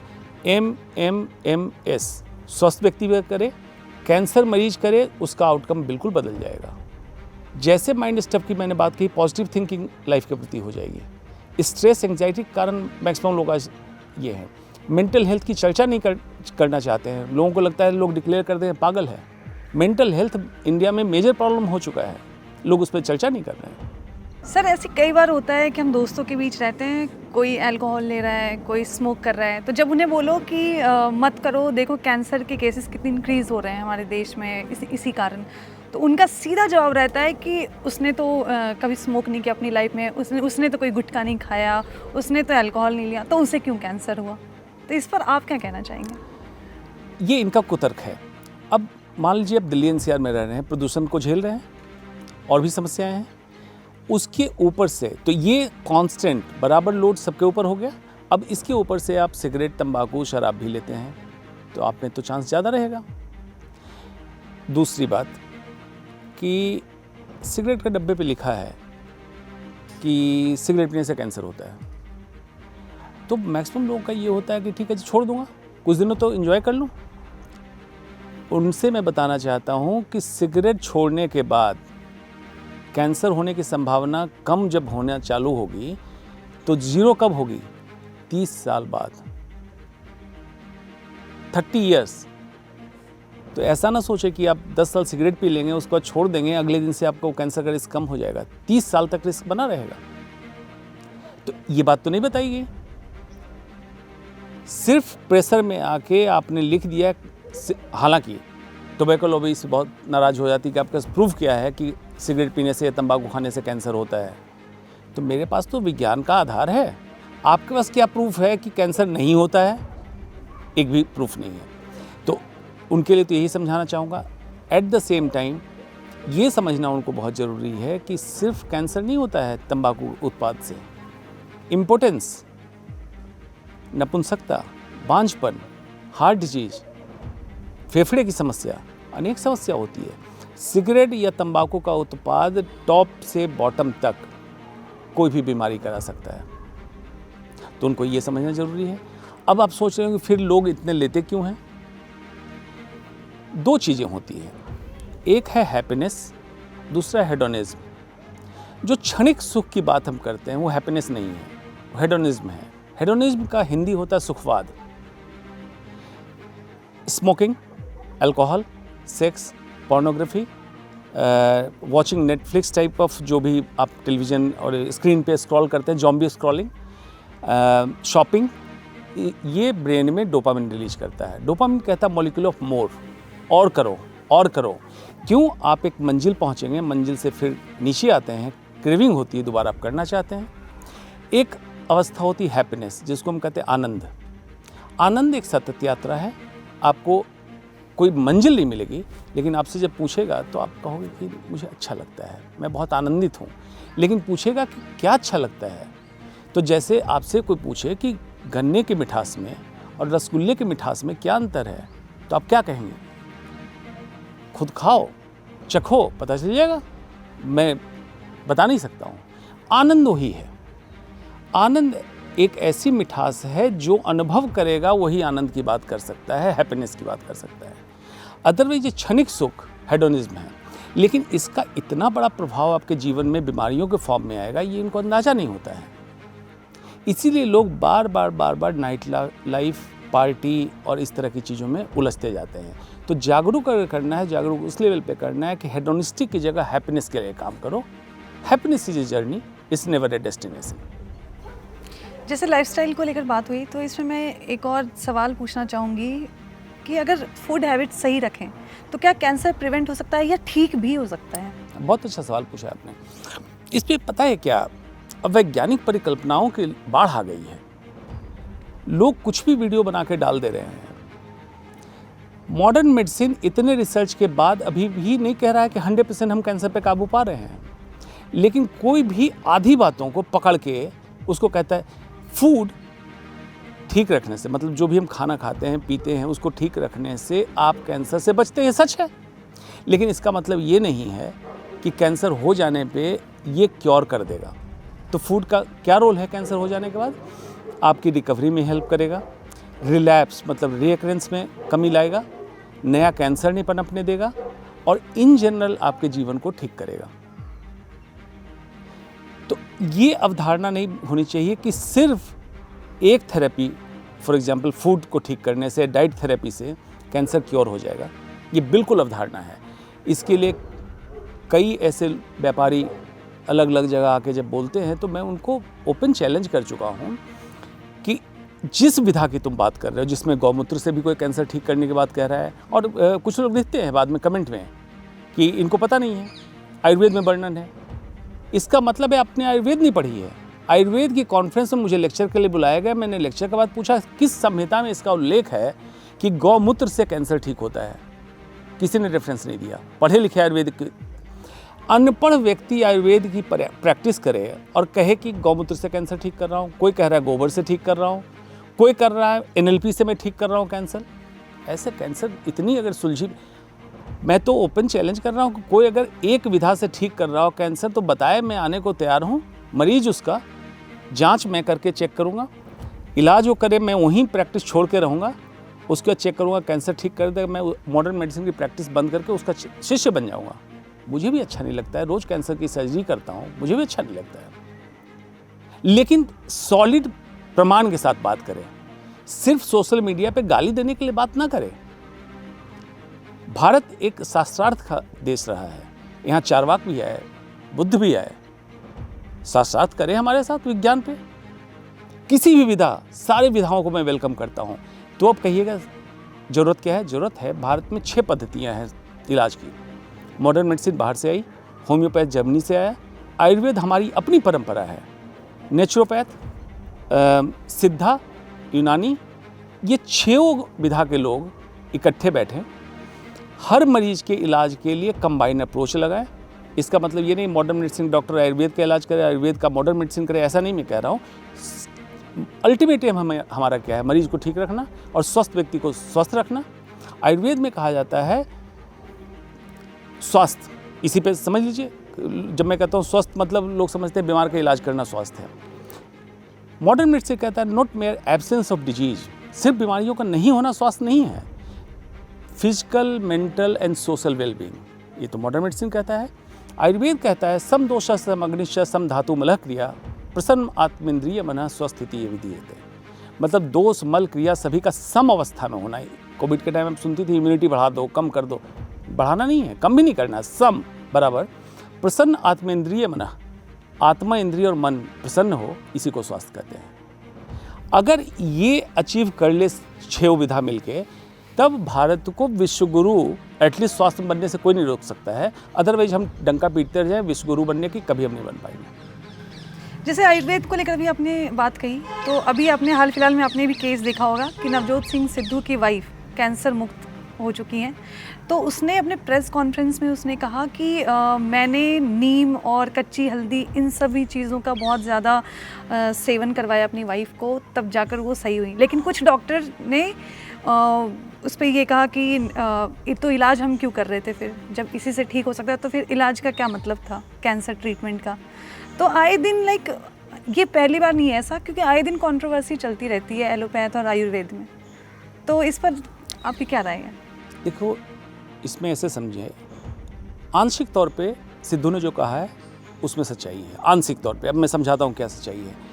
लेकिन उस सेंसेशनल उनको करने की आदत है, पॉलिटिक्स में रहते हैं, पॉलिटिक्स से आउट हो गए, मीडिया में भी नहीं आ रहे थे, तो एक सेंसेशन क्रिएट करने के लिए उन्होंने इस तरह की बातें कही। उनकी वाइफ का इलाज जो डॉक्टर किया उसने भी रिवील किया कि भाई सर्जरी हुई, कीमोथेरेपी हुई, या कुछ फैमिली में फंक्शन कारण रेडिएशन नहीं ले पाए, कैंसर रिलैप्स हुआ। उसके बाद कन्वेंशनल ट्रीटमेंट के साथ साथ उन्होंने कुछ मॉडिफिकेशन किए, जो कि पब्लिक गलत समझ रही। सिद्धू ने बोला है कि मैंने बहुत सारे रिसर्च पेपर पढ़े, और उसने क्या बात कही? Intermediate fasting. जैसन फंग एक डॉक्टर है कनाडा में, उसने इंटरमीडिएट फास्टिंग को पॉपुलराइज किया। इसके कारण ऑटोफेजी, सेल जो गड़बड़ होता है उसको या तो बॉडी रिपेयर कर देती है या उसको डिस्ट्रॉय करके ख़त्म करती है। ऑटोफेजी पे नोबेल प्राइज़ मिला 2022 में जापानीज साइंटिस्ट को। ये बिल्कुल सही कहा सिद्धू ने। तो ईटिंग विंडो हर इंसान का 6 से 8 घंटे के अंदर हो, इतने बीच में आप खाना खा लीजिए। पहला मील 9 बजे लें, दूसरा मील 2-2:30 बजे के बाद ख़त्म कर दें, उसके बाद खाना ना लें। बहुत बड़ा साइंस है इसके पीछे, ये सिद्धू ने सही कहा। शुगर, बिल्कुल सही कहा। ये भी सच है कि शुगर के अत्यधिक सेवन से या सेवन से इंसुलिन स्पाइक हो गया, कैंसर प्रोमोटर है। हल्दी का रिसर्च पेपर मेरा ही पब्लिश है इंटरनेशनल जर्नल में, P53 हाइपरमिथाइलेशन एक प्रोसेस है सेल के अंदर, उसको रिवर्स कर देता है। तो हल्दी का रिलैप्स रोकने में ये है। डेस्पेरेट्रॉल का भी आया है, टाटा मेमोरियल हॉस्पिटल ने रिसर्च करके बताया था, कॉपर डेस्पेरेट्रॉल। डेस्पेरेट्रॉल बेसिकली काले अंगूर और ब्लूबेरी इसमें पाया जाता है, इसका रोल है। ये सब तो सही कहा, लेकिन आधी बातें उसने खत में ऐसे कर दी जैसे कहा जाता है जो भी कहूँगा, सच के सिवा कुछ नहीं कहूँगा। लेकिन उसके बाद ये भी बोलना चाहिए पूरा, और जो भी बोलूँगा पूरा सच बताऊँगा। तो पूरा सच न बता के आधा सच बताया, आधा उसने झूठ बोल दिया। सेंसेशन में आ गए। दूसरा, इसमें छिपी चीज समझिए, जब भी आयुर्वेद की बात आती है तो लोग हिंदुत्व से उसको जोड़ते हैं। तो पॉलिटिशियन को आजकल ये पोलराइजेशन पॉलिटिक्स में बड़ा मजा आने लगा है कि आयुर्वेद को बढ़ावा दे दो तो हिंदू वाले हो गए, आयुर्वेद के खिलाफ बोल दो तो मुसलमान वाले हो गए। ये गलत चल रहा है। विज्ञान है, उसको हिंदू मुसलमान से कोई मतलब नहीं है। आयुर्वेद एलोपैथ की लड़ाई कभी है ही नहीं। दोनों जो वैद्य और आयुर्वेद के डॉक्टर, एलोपैथ के डॉक्टर बनते हैं, 12th के बाद एग्ज़ाम होता है, क्वालिफाई करते हैं। MBBS की डिग्री हम लोग करते हैं, BAMS की डिग्री आयुर्वेद वाले करते हैं। लेकिन जब भगवाधारी व्यापारी क्लेम करने लगे कि वो आयुर्वेद का चिकित्सक है या आयुर्वेद का ज्ञाता है तो गलत है। तो फिर तो भारत में नीट का एग्ज़ाम बंद कर दो। ज़रूरत हमारी क्या है? 462 BC में हिपोक्रेट ने ऑर्गेनाइज किया मॉडर्न मेडिसिन को, और ग्रीक से चल के मॉडर्न मेडिसिन पूरे विश्व में फैल गया। क्यों? ऑर्गेनाइज था, लैंग्वेज बैरियर खत्म किया, डॉक्यूमेंट किया, जो भी चीज़ करता है उसको लिखता है। अगर यहाँ बैठ के कोई मैं बात कह रहा हूँ तो अमेरिका बैठा हुआ आदमी समझ सकता है उस बात को। आयुर्वेद 10,000 साल पुराना है। महर्षि धन्वंतरी, सुश्रुत, चरक, बागभट्ट सब आए, उन्होंने अपने समय लिखा है, वैज्ञानिक थे। बेवजह उनको भगवान या ये कहते हैं। वो लोग चिंतन करते थे, उनके चिंतन का विषय होता था स्वास्थ्य, तो वैद्य बने। 136 ऑपरेशन के इंस्ट्रूमेंट की चर्चा सुश्रुत संहिता में है। तो आयुर्वेद के डिग्रीधारी वैद्य कर क्या रहे हैं? 10,000 साल से 136 इंस्ट्रूमेंट ही चल रहे हैं। मॉडर्न मेडिसिन ने रिसर्च किया, और मेजर रिसर्च हुआ मॉडर्न मेडिसिन का, जिसने इतने रिवोल्यूशन किए हैं। मॉडर्न मेडिसिन ने चमत्कार किए, इसमें कोई दो मत नहीं है। पहले एक बीमारी होती थी कॉलरा, पूरा गांव साफ हो जाता था। लाइफ एक्सपेक्टेंसी जब भारत आज़ाद हुआ था तो 42 साल थी, एक कैलकुलेशन का फॉर्मूला है। आज लाइफ एक्सपेक्टेंसी 78 ईयर्स है। कॉलरा जैसी बीमारी के लिए एंटीबायोटिक जब आई, कॉलरा को हिंदी में कहते हैं हैजा, है या जा, मतलब मर गया इंसान। इन सबको कंट्रोल किया। तो आयुर्वेद को भी चाहिए कि रिप्रोड्यूसिबल बनाओ, डॉक्यूमेंट करो। आज टेक्नोलॉजी आ गई, टेक्नोलॉजी से उसको साबित करो और इसको पूरे विश्व पटल पे लाओ। तो भारत में मॉडर्न मेडिसिन आया हुआ, टेक्नोलॉजी आई हुई, आयुर्वेद है, 6 विधाओं को मिलाओ, और तब जो प्रोटोकॉल इलाज का तैयार होगा पूरा विश्व फॉलो करेगा। इसमें कहीं कोई दो मत नहीं है। अब व्यूअर्स को ये समझाइए आप कि कैंसर के जो शुरुआती लक्षण है वो क्या है? क्या जब कुछ ऐसे सिम्टम्स दिखने लगे तब जाकर लगे कि हाँ हमें डॉक्टर के पास विजिट करना चाहिए, तो उसके कुछ लक्षण आप अगर बता सकें? इसको 2 स्तर पे समझिए। हर इंसान को कोई भी असामान्य लक्षण हो तो उस पे गौर करें। अब इसका क्या मतलब हुआ? कैंसर के शुरुआती लक्षण और आम तकलीफ के लक्षण एक होते हैं। जैसे उदाहरण के तौर पे एसिडिटी होना, पेट फूलना, खाने के बाद डकार आना, महिलाओं में रक्तस्राव हो जाना, पीरियड्स के अलावे कोई डिस्चार्ज होना। अगर आपने कॉमन इलाज कराया लेकिन 3 हफ्ते बाद भी ये समस्या बरकरार है या दोबारा हो रही है, तो एक बार कैंसर की जांच करा लें। पूरी उम्मीद है कि 90% केस में आपको कैंसर नहीं निकलेगा, कोई भी कॉमन बीमारी निकलेगी, लेकिन 10% में प्री कैंसर या अर्ली स्टेज कैंसर पकड़ लेंगे आप, ठीक हो जाएंगे। तो हर इंसान को जागरूक होना है। असामान्य लक्षण, कोई गांठ हो शरीर में, ब्लीडिंग हो, कहीं फोड़ा हो, एबनॉर्मल दिनचर्या हो जाए, जैसे स्टूल का पास होना एबनॉर्मल होने लगे, ब्लड आ जाए पेशाब में, टट्टी में, इस तरह कोई असामान्य लक्षण हो, उसकी जांच कराएं। हर डॉक्टर को, जो कैंसर का डॉक्टर नहीं है, उस मरीज का इलाज अगर कर रहा है, मरीज के रिस्पॉन्स में वैसा इम्प्रूवमेंट नहीं जैसा होना चाहिए, तो कैंसर की जांच करा लें। उदाहरण के तौर पे भारत में टीबी की समस्या बहुत कॉमन है, ट्यूबरक्लोसिस। अगर मरीज खांसी लेके आता है तो आम तौर पे जनरल फिजिशियन ट्यूबरक्लोसिस का इलाज करते हैं, लेकिन 3 हफ्ते के इलाज के बाद भी अगर उसकी खांसी या उसके लक्षण बरकरार हैं तो फेफड़े कैंसर की जांच करा लें। अदरवाइज यही फेफड़े का कैंसर स्टेज 4 में डिटेक्ट होता है। असामान्य लक्षण हर लोगों को और डॉक्टर को, दोनों को इस पर सिर्फ जागरूक होना है। डॉक्टर को हर समय कहता हूँ, एक मूवी आई थी, आप लोगों ने देखी हो, स्पेशलिस्ट। उसमें दिखाया ये गया था कि यूएस में बॉम्ब ब्लास्ट बहुत कॉमनली हो रहे हैं, तो उसको डिटेक्ट करने के लिए उसके एजेंसी ने ये कहा कि suspect anything can be bomb. Wrist watch, transistor, चाय का प्याला, बम किसी में हो सकता है। सिमिलरली नॉन ऑन्कोलॉजिस्ट को सोचना चाहिए any symptom can be symptom of cancer.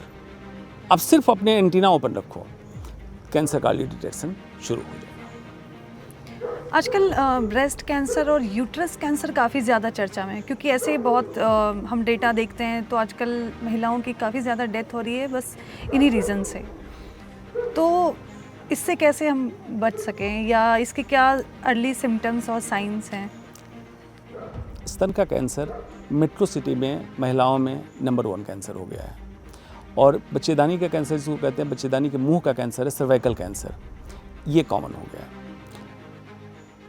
Lifestyle की गड़बड़ी के कारण ब्रेस्ट कैंसर केसेस बढ़े, जिसमें abnormal food habit, process ultra process food, रात में जगना, delayed marriage, late pregnancy, no breast feeding, breast cancer का रिस्क को बढ़ाया। बहुत सारे कॉस्मेटिक प्रोडक्ट जो इस्तेमाल करते हैं, स्किन के रास्ते एब्जॉर्ब होकर शरीर में जाता है, जिसमें कैंसर का रिस्क बढ़ा। सर्वाइकल कैंसर ह्यूमन पाइपलोमा वायरस से होता है।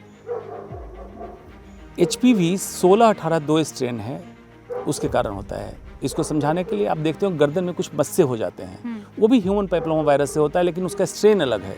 6 और 8 उससे मस्से होते हैं, 16-18 से सर्वाइकल कैंसर होता है। अब इसमें ज़रूरत है जागरूक क्या करने की। सर्वाइकल कैंसर वैक्सीन भी आया है, लेकिन जागरूक करने की ज़रूरत है प्राइवेट पार्ट हाइजीन। बच्चियां जब स्कूल में हैं, मेंस्ट्रुएशन स्टार्ट होने से पहले उनकी ट्रेनिंग ये देनी है कि कैसे मेंस्ट्रुअल एटिकेट आपको रखना है। आपको टॉवल शेयर नहीं करनी घर के मेंबर से। लड़कों को भी एक जुमला चला था कि बेटी बचाओ बेटी पढ़ाओ, तो मैंने कहा था बेटों को समझाओ, वो ज़्यादा ज़रूरी है। तो लड़के भी प्राइवेट पार्ट हाइजीन का ध्यान दें। ब्रशिंग कॉमन, जो हर घर के सभी सदस्य एक ही ब्रश होल्डर में रखते हैं, नहीं रखें। ब्रश को आप या तो कैप लगा कर रखें या सब लोग अपने अपने ब्रश को अलग रखें। इससे HPV का ट्रांसमिशन बढ़ता है। और ह्यूमन पाइपलोमा वायरस सिर्फ बच्चेदानी के मुंह के कैंसर के लिए रिस्पॉन्सिबल नहीं है, माउथ कैंसर, थ्रोट कैंसर, उसके लिए रिस्पॉन्सिबल है। अब डिफरेंस क्या है कि आप सोच रहे होंगे कि HPV का इन्फेक्शन किसी को हो गया तो क्या कैंसर हो जाएगा? 100 में से 60 मतलब 2/3 महिलाएं अपने इम्यून सिस्टम को एक्टिव करके फाइट करके ह्यूमन पैपिलोमा वायरस को निकाल देती है। 33 में ये वायरस बच जाता है। उन 33 में चांस रहता है आगे जाके ये कैंसर में तब्दील हो। तो आज अगर HPV परसिस्ट किया तो 10 साल लगेगा कैंसर बनाने में। इसीलिए कैंसर, सर्वाइकल कैंसर स्क्रीनिंग का रोल है। सिंपल जांच है, पैप स्मीयर, पैप टेस्ट कराते हैं। शादी या संभोग जब चालू हो उसके 10 साल बाद आप पैप स्मीयर चालू करें। सालाना बेसिक टेस्ट है, OPD टेस्ट है, कोई बायोप्सी नहीं होती है। गायनेकोलॉजिस्ट चेक कर लें, अगर उसमें ह्यूमन पैपिलोमा वायरस डिटेक्ट होता है तो उसकी क्लीनिंग हो जाएगी, आपका कैंसर का रिस्क बच जाएगा। अपने इम्यून सिस्टम को अच्छे रखने के लिए प्रोसेस्ड फूड, जो मैंने सारी चीज़ें बताई, उसको नहीं करना है। शुगर की मात्रा कम हो, और महिलाओं को खास करके सेंट्रल ओबेसिटी, पेट और कमर पे जो मोटापा आ रहा है उसको ठीक करना है, जिसके कारण शरीर का इम्यून सिस्टम वीक होता है और कई बीमारियों से आप ग्रसित होते हैं। तो स्तन कैंसर और सर्वाइकल कैंसर, इसको बचने के प्रिवेंटेबल कैंसर है और डिटेक्टेबल कैंसर, अर्ली स्टेज में इसको डिटेक्ट कर सकते हैं। सर, मैंने सुना है कि आप तांबे के बर्तन में खाना खाते हैं, तो ये तांबा और इससे कैंसर का क्या कोई कनेक्शन है? मुझे लगता है मेरा इवोल्यूशन रुक गया था, मैं अपने पूर्वज के टाइम का ही रह गया। प्लास्टिक का जो बेतरतीब इस्तेमाल हुआ, इंसान मर रहा है, जानवर मर रहे हैं, पशु पक्षी, एक्वेटिक एनिमल्स मर रहे हैं, और धरती हमारी प्रदूषित हो रही है। धरती को माँ कहते थे। एक छठ पूजा है, छठ पूजा प्रकृति पूजा है। हिंदू संस्कृति में एक ही पूजा है जो प्रकृति की पूजा करता है। जिसमें जितनी चीज़ें कहें, छुआछूत, उसमें बगल में किस जाति का आदमी खड़े होकर पूजा कर रहा है नहीं पता होता है। छठ पूजा इसको मानता है। बिचौलिए नहीं होते हैं इसमें, पंडित आके पूजा कराएगा नहीं होगा, इसमें कोई मंत्रोच्चारण कोई करेगा नहीं होगा। आप डायरेक्टली किसकी पूजा करते हैं? प्रकृति की। जहाँ क्षिति जल पावक गगन समीरा, पांचों तत्व मिल रहे वहाँ पूजा होती है। कैसे? मिट्टी जहाँ पानी से नदी के किनारे मिलता है वहाँ पे आप हवन कुंड लगाते हैं। सारी चीज़ें घर पे नेचुरल तरीके से बनाते हैं। बांस के सूप, बांस के दौरे का इस्तेमाल होता है, फल का इस्तेमाल होता है, और सबसे खास बात, उगते सूरज को सभी नमस्कार करते हैं। छठ पूजा एक है जो पहले डूबते सूरज को नमस्कार करता है in the form of gratitude, thanks giving, कि आप हैं तो प्रकृति चल रही है, फोटोसिंथेसिस हो रही है, पेड़ पौधे हमारे लिए खाना बना रहे हैं। और उसके बाद अब उगते सूरज को प्रणाम इसलिए किया कि आगे भी ऐसे रखिएगा। तो कितनी बड़ी बात, कितना बड़ा मैसेज दे दिया। स्वच्छ भारत अभियान, उसमें बेटी बचाओ बेटी पढ़ाओ मैक्सिमम महिलाएं करती हैं। उस दिन पति भी अपनी पत्नी को देवी समान ही मानता है, और उनके लिए अलग व्यवस्था की जाती है रहने करने की। ये आपने कर लिया। सारी चीज़ें बायोडिग्रेडेबल आपने कर लिया, इकोसिस्टम इको फ्रेंडली कर लिया। अगर यही चीज़ आप अपने कल्चर का भारत में उतार दें तो भारत की गंदगी खत्म, छुआछूत खत्म, जातिवाद खत्म, प्रकृति की पूजा होगी, प्रकृति खुश रहेगी, हम खुश रहेंगे, बीमार नहीं होंगे। इनफैक्ट जो प्रसाद भी हम वहाँ खाते हैं तो वो हर चीज़ ऑर्गेनिक खेत से सीधा हमारे पास आता है। उसको नेचुरल बोलिए। ऑर्गेनिक बोलने में भी क्या हो गया कि उसमें बाजारवाद है। नेचुरल मतलब गेहूं को अपने धो के सुखा के आप आटा बनवा के उसका ठेको बना रहे हैं। हाँ, एकदम नेचुरल है। नेचुरल। नहीं तो पता चला कि इस पॉडकास्ट को कोई व्यापारी सुनेगा और कहेगा ऑर्गेनिक छठ पूजा ठेकुआ, ये भी हो जाएगा। तो ये नहीं होना चाहिए। जिसका जो एसेंस है फेस्टिवल का, वो एसेंस बरकरार रहे। अब हम कुछ गूगल फैक्ट चेक करेंगे। एक्चुअली हम लोग हमेशा सभी के हाथ में फ़ोन है और हम रील स्क्रॉल करते हैं, तो जब भी देखो आजकल हर कोई अपने हेल्थ टिप्स दे रहा है जिसके मन में जो भी है। तो मैंने एक वीडियो देखी, उसमें किसी ने कहा कि जो हर दिन अगर आप तांबे के बर्तन में पानी पी रहे हो या हर टाइम एक टाइम पी रहे हो तो ठीक है, अगर हर टाइम आप उसका यूज़ कर रहे हो तो आपके हेल्थ के लिए नुकसान है। आंशिक रूप से सही है। तांबा लीच करता है पानी में, तो बहुत लंबे समय स्टोर करके अगर रेगुलर पिएंगे तो लिवर में ये कॉपर डिपॉजिट होता है और लिवर की गड़बड़ी करता है। पैंक्रियाज में डिपॉजिट होता है, डायबिटीज करता है। लेकिन मैं पीतल के बर्तन में खाता हूँ, तांबे में नहीं है। तांबे का इस्तेमाल पीने में कर सकते हैं, स्टोर करना तांबे में उचित नहीं है। तो मिट्टी के घड़े में पानी स्टोर करें, पीतल की थाली में खाएं। सिर्फ पीतल की थाली में आप क्या नहीं खा सकते? खट्टी चीज़, कड़ी, दही, नींबू, इस तरह की चीज़ें नहीं खा सकते हैं, उस पर रिएक्शन है। तो जो आपने बात कही, हर इंसान कुछ ना कुछ टिप्स दे रहा है, पढ़ा लिखा कोई नहीं होता उसमें। वो टिप्स देते हैं सिर्फ अपने रील को वायरल करने के लिए। जब भी स्वास्थ्य के बारे में टिप्स दे तो पहले स्वास्थ्य को समझे, न डराने के लिए दे और न अपना रील को पॉपुलराइज करने के लिए दे। पब्लिक चाह रही है क्रेडिबल इन्फॉर्मेशन कहीं मिले, और क्रेडिबल इन्फॉर्मेशन ही फॉलो करना चाहिए। अदरवाइज गूगल सर्च या व्हाट्सएप यूनिवर्सिटी तो लोगों को पागल बना के रखा हुआ है, जिसका कोई भी फैक्ट चेक नहीं है, कोई भी कुछ बोले जा रहा है। न्यूयॉर्क में एक स्टडी हुई जिसमें देखा गया कि एक महीने में ऑन एन एवरेज इंसान 12 किलोमीटर थंब से स्क्रॉल करता है। 12 किलोमीटर, इंसान 12 किलोमीटर नहीं चल रहा होगा। उसको मैं कहता हूँ ज़ॉम्बी स्क्रॉलर। ज़ॉम्बी सुना है ना? दिमाग नहीं होता है, ज़ॉम्बी। तो आपको ज़ॉम्बी बना दिया। डिजिटल वर्ल्ड को आप गुलाम बनाएं, इसके गुलाम ना बने। टेक्नोलॉजी हर समय आती है, साइंस हर समय आता है इंसान के भले के लिए, लेकिन उसका दुरुपयोग करके हम उसका नुकसान लेते हैं। ये सच है कि अब पढ़ना आसान हो गया, बच्चे पढ़ते हैं उसमें। हमारे टाइम में जब हमें रेफरेंस की ज़रूरत होती तो नेशनल मेडिकल लाइब्रेरी दिल्ली आके हमें रेफरेंस ले जाना पड़ता था। आज अमेरिका में रिसर्च हो, लंदन में रिसर्च हो, नेक्स्ट मोमेंट आपके मोबाइल पे आ जाता है। ये तो अच्छी चीज़ है। हो सकता है आज से 20 साल बाद सिर्फ हार्ड कॉपी किताबों की नालंदा विश्वविद्यालय जैसी जगहों पे रखी जाएंगी और सारी चीज़ें मोबाइल पे आ जाएगी। ये तो अच्छी चीज़ है, टेक्नोलॉजी ने कितना आसान कर दिया। लेकिन टेक्नोलॉजी कभी नहीं कहता था कि 100% टाइम आप डोपामिन सर्ज, हेडोनिस्टिक सर्ज के लिए मोबाइल का इस्तेमाल करें। तो जो सुन रहे होंगे उनको ये भी बता दूं, एक्टिव स्क्रीन टाइम कितना होना चाहिए आपका? अवेक टाइम का लगभग 10% एक्टिव स्क्रीन टाइम आपका है। तो जैसे अवेक टाइम आपका 16 घंटे का है तो 1.6 आप स्क्रीन पे रह सकते हैं। उस 1.6 का 70% एक्टिव स्क्रीन टाइम होना। एक्टिव से मतलब जैसे आप पॉडकास्ट देख रहे हैं, बहुत सारी इन्फॉर्मेशन बम्बार्ड हो रही है, तो आपका ब्रेन प्रोसेस कर रहा है, आप उसमें उलझ नहीं रहे हैं। और पैसिव स्क्रीन टाइम क्या है? आप रील देख रहे हैं, अटेंशन स्पैन जा रहा है 30 सेकेंड, 60 सेकेंड, आप घुमाते जा रहे हैं, 1.5 घंटे बाद आपको होश आता है कि आप 1.5 घंटे से क्या कर रहे थे। ये आपको एडिक्ट करता है। तो हर समय अपने आप को तैयार कीजिए, अपने आप को ये करिए कि जो भी कर रहे हैं माइंडफुलनेस, सचेतन अवस्था में करें, सबकॉन्शियस माइंड से ना करें। अगर ये करें तो 3-4 चीज़ें करने की। जापान से तो हम आगे नहीं है टेक्नोलॉजी में, उनके पास 5G बहुत पहले आ गया।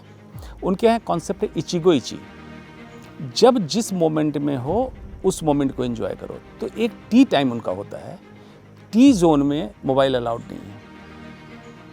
सब बैठेंगे, अपने चाय पिएंगे और चाय पे चर्चा एक्चुअल वो लोग करते हैं, जो 2 लोग सामने बैठे हैं उसी की बात करते हैं, तीसरे की बात नहीं करते हैं। मोबाइल अलाउड नहीं है। तो भारतीय अपने घर में क्या करें? खाने की जगह, पूजा की जगह, ध्यान की जगह मोबाइल बैन कर दें। मोबाइल हमारी सुविधा के लिए था, न कि हम इजीली अवेलेबल रहें 24 घंटे, इसके लिए था। इसलिए कुछ लोग नाराज़ रहते हैं मुझसे कि मैं फ़ोन करता हूँ, आप फ़ोन नहीं उठाते हैं। तो एक तो मैं सर्जन हूँ, अगर हाथ में ब्लड लगा हुआ तो मैं फ़ोन नहीं उठाऊँगा। और दूसरा, मैंने भी अपना टाइम फिक्स किया है, किस समय मैं सोशल मीडिया को टाइम दूंगा, किस समय मेल चेक करूँगा, किस समय मैं पड़े हुए मिस्ड कॉल के रेलेवेंट कॉल को मैं कॉल बैक करूँगा। चॉइस तो मेरी होनी चाहिए। तो मोबाइल जोन डिसाइड करें, घर के अंदर, ऑफिस के अंदर, कब करना है ये, क्या करना है ये डिसाइड करें। टेक्नोलॉजी आपका बहुत बड़ा दोस्त है और इस पर हर समय मैं कहता हूँ, टेक्नोलॉजी आने के कारण क्या हुआ, आज सर उठा के कौन चलता है जिसके मोबाइल में व्हाट्सएप नहीं है? अदरवाइज लोग सर झुका के चलते हैं। अब मेरे पिताजी हर समय कहा करते थे, जिस बुलंदी पे जाके इंसान छोटा लगे उस बुलंदी को पाना ना चाहिए, रीढ़ की हड्डियां भी चटकने लगे सर को इतना झुकाना ना चाहिए। टेक्नोलॉजी के सामने आपने यही कर दिया। अरे व्हाट्सएप देख लेना, आपके रहने ना रहने से विश्व में कुछ नहीं होने वाला है। तो अपने आप को बैलेंस करना है, डिजिटली खो नहीं जाना है उस समुद्र में, अपनी ज़रूरत की चीज़ें वहाँ से उठानी है, बस इतना ही करना है।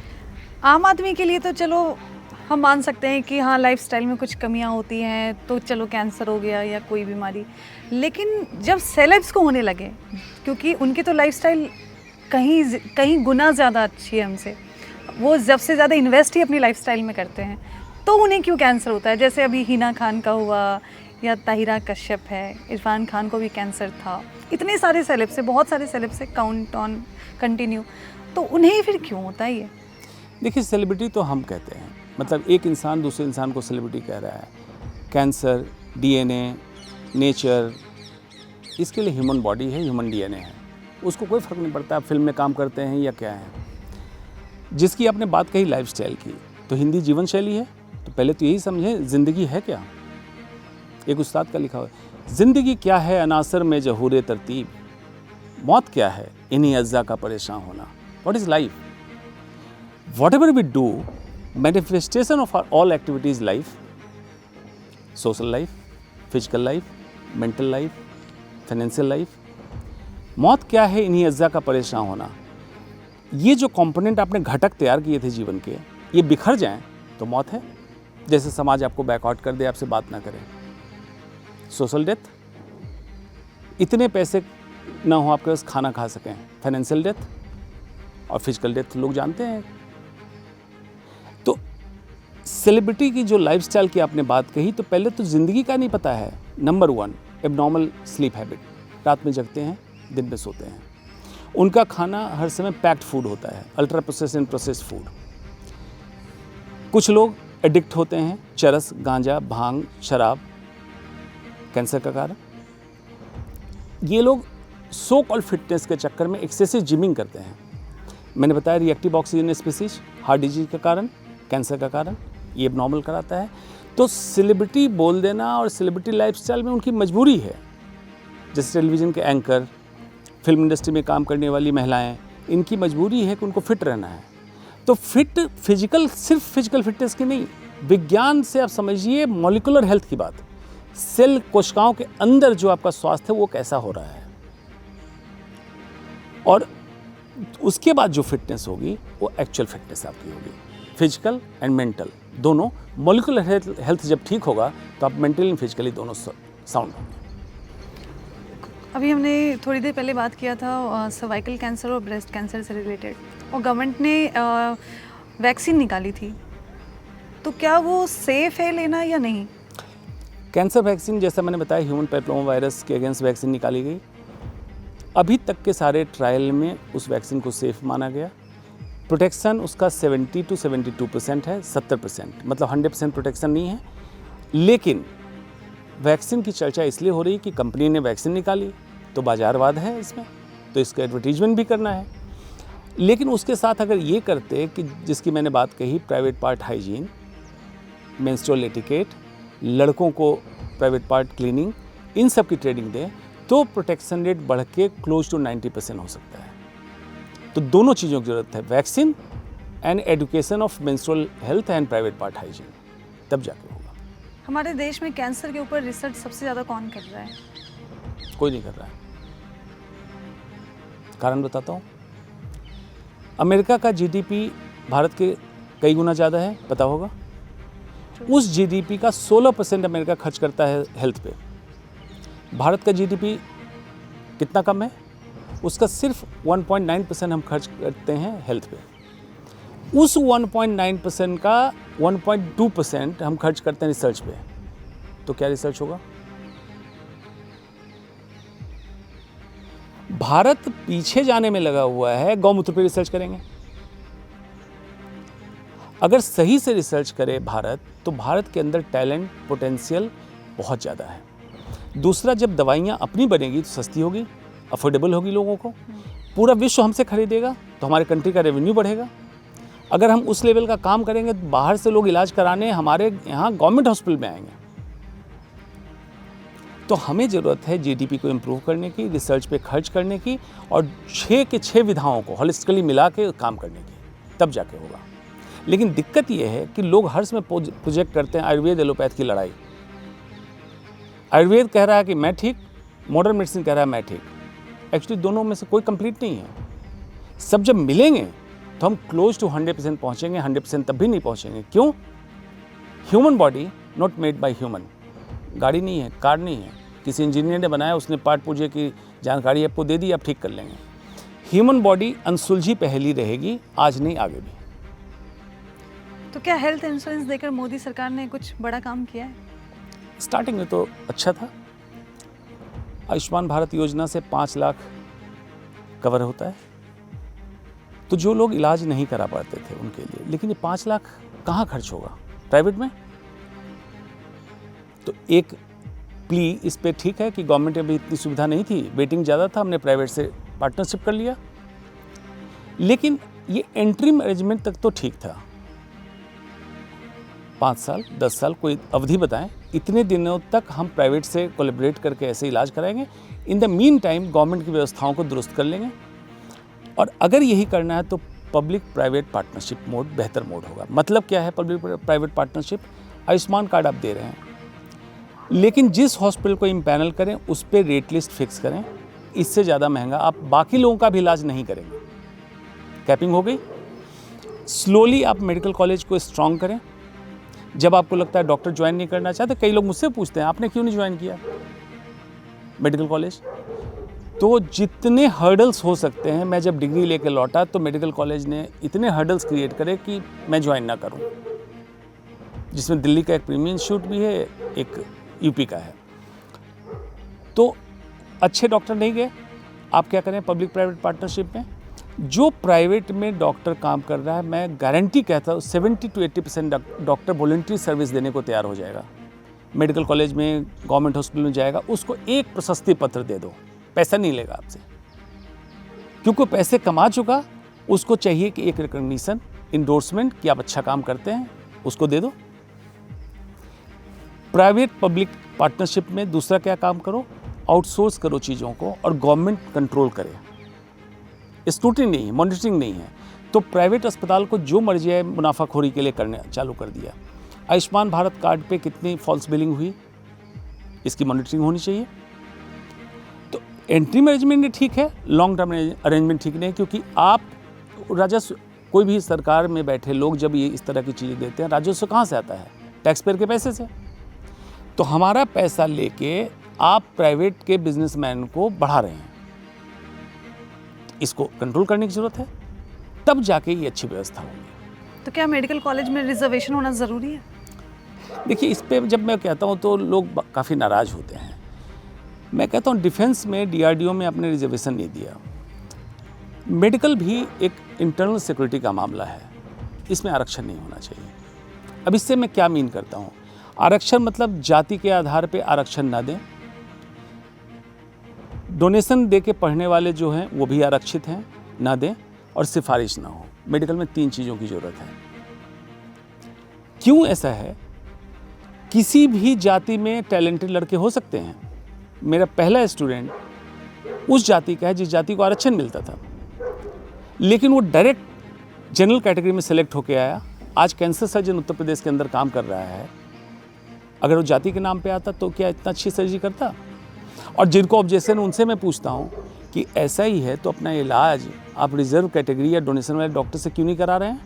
उस समय आपको गवर्नमेंट का डॉक्टर चाहिए, जनरल कैटेगरी का पढ़ा हुआ हो, गवर्नमेंट मेडिकल कॉलेज से पढ़ा हुआ हो। तो इसका मतलब है आपको भी पता है, लेकिन वोट बैंक की राजनीति के चक्कर में कोई भी तैयार नहीं है, क्योंकि कॉन्स्टिट्यूशन में लिखा गया है 10 साल बाद आरक्षण को हम रिव्यू करेंगे। वो 10 साल कभी आ ही नहीं रहा। रिव्यू कीजिए। एटलीस्ट इम्पॉर्टेंट प्लेस जो है उस पर आरक्षण नहीं होना चाहिए, जिसमें एक मेडिकल है। हमने मेडिसिन रिगार्डिंग कई बातें की, तो क्या सरकार दवा कंपनियों के दबाव में है?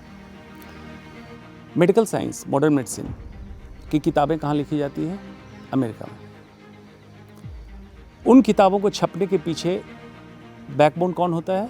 Big pharma industry. तो मॉडर्न मेडिसिन के MBBS की पढ़ाई में सिर्फ ये सिखाया जाता है कि ये बीमारी है, इसमें ये दवा कर दो। तो मतलब बेसिकली ये है कि दवा बेचने का एक एजेंट तैयार किया जाता है, एक डॉक्टर तैयार नहीं किया जाता है।